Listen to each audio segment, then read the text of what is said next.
ওরে আয়েশা, ওই খাদিজার কথা মনে করলে আমার চোখের পানি ধরে রাখতে পারি না। আজ আমার সেই মক্কার জমিন আমার ফিরে পাইলাম রে আলী। আজ আমার খুশির কান্না। জোহরের নামাজ আমি জামাতে আদায় করব, আর আজকের এই বিজয়ের আজান যিনি দিবে তার কপাল ভালো। নবী মশওয়ারায় বসে গেলেন, কে দিবে আজ বিজয়ের আজান? একজন দাঁড়ায় বলে, নবী আজকের বিজয়ের আজান দিবেন আবু বকর। আর কেউ না কারণ, আপনি তো আবু বকরের প্রশংসা করে বলেছেন।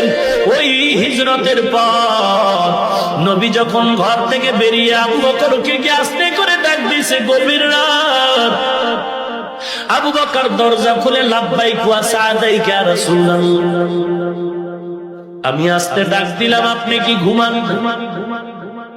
আবু বকর চোখের পানি ছেড়ে বলেন, ও পয়গম্বর, 2-2.5 বছর আগে আপনি আমার কানে কানে বলেছিলেন হিজরতের পথে আমি আপনার সফর সঙ্গী হব।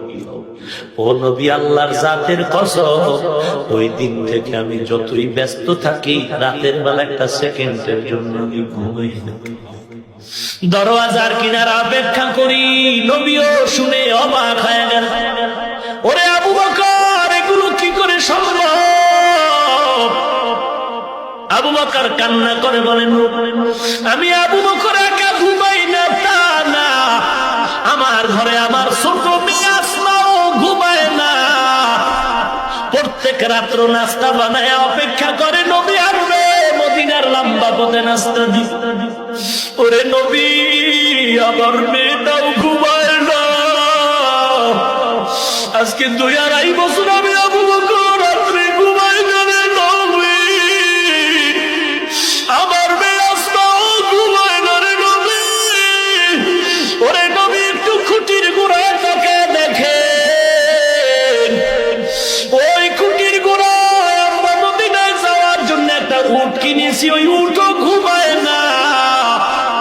আপনার আসার পথের দিকে তাকায় থাকে আর চোখ বেয়ে পানি। মায়ার নবী হাউমাউ করে কাঁদে, ডুবালি। আজ আবার দুঃখের রাত, কষ্টের রাত। আবু বকরের এই ত্যাগের বিনিময়ে দেওয়ার আবার কিছু নাই।